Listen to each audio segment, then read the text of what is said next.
Use the Glidescope. So first I want to show you just how unbelievably curved this is. This is much more curved than, say, if I opened up to you and I showed you a Miller blade. This is a Miller blade, so obviously this is perfectly straight for a Miller blade. And if I showed you a Mac blade, the Mac blade is indeed curved, but it's nowhere near as curved as that Glidescope. If I showed you the Miller blade, Mac blade, I'm sorry, the Mac blade, that's curved. So you can see this, how much more curved this is. Now, why is that important? That's important because this was made here, say the Mac or the Miller, that I go in and I can see with my eyes the plane of the opening of the glottis to put the endotracheal tube in. With this, you're not meant to see it with your eyes. You're meant to see it with the camera. And I'm mentioning that because when you get in, you might see a great view on the screen, but that great view is by the camera. It's not what you can see coming in through here. And so you might get fooled between how much distance you have to travel with the endotracheal tube to get there. So it's something to keep in mind. So now we're going to start here with the glide, as I mentioned, and there are different ways to use each of these. I'm going to show you the best way for each one. So here's our patient right here that now we're going to intubate. We've done our bag masking here. The patient is pre-oxygenated, and they have a nasal cannula on supplying them supplemental O2. That prevents further decrease of their desaturation, so you have more time to intubate. So here with the Glidescope, the technique is, and come around this way over here and get a little closer. The technique with the Glidescope is going to be that I'm going to go straight back midline.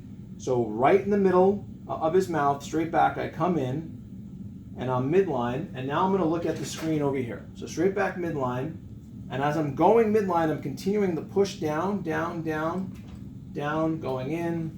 It's a model, so there's some looseness. I come right into the vallecula, and then this is good. You can see that you can barely start seeing some of the glottic opening. Now, in all intubation techniques, you always are taught to pull up in this direction. It's like a 45-degree direction towards the ceiling. And now you'll see why that when I lift up in that direction, that's what I see. I don't rock this back, because if I rock it back, I damage the teeth. I literally just lift the whole thing up in this direction, and here I am. So now when I see this opening, I take the ET tube and I come in here on the corner of the mouth, and then I come right in to the opening.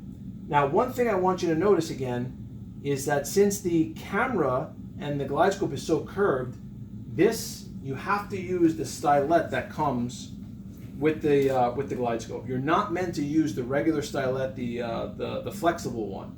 You have to use the rigid one, because the rigid one is more curved, and when you get in there, you can manipulate it more to go up and under and to get where you have to go, and you need that rigidness of this Stylet. So this is the one you use, and notice again how it's curved very well up this way. When I come in, I could hit the anterior part of the trachea, and I might not be able to progress any further because I'm hitting it right there. And you'll see me use a technique here where I'm going to pull this back a little bit once I'm in. I'm going to flex the tip, make the tip a little flexible, and then push this off in this direction. I'll show you how this looks here. So here I am. Again, I pull up in this direction towards the ceiling. I come in the side of the mouth.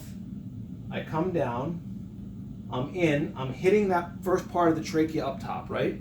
So now what I do is I ask someone, can you please lift this back up a little bit? They lift it back here. The tip now becomes more flexible because my Stylet's not at the end, and then I could advance it in like that. So then the next technique is remember how curved this Stylet was. When I take the Stylet out, I bring it out in this direction towards the chest, and it comes out nice. If you see some people, what they try to do is bring it out up here like this, and what you're doing is you're pulling against that rigid curve like that, and it's awkward to come out, and they can't get it, and it feels hard. So again, when you come out in this direction. And that's it. Blow up the cuff, check end tidal CO2, bilateral breath sounds. That's the Glidescope. Thank you.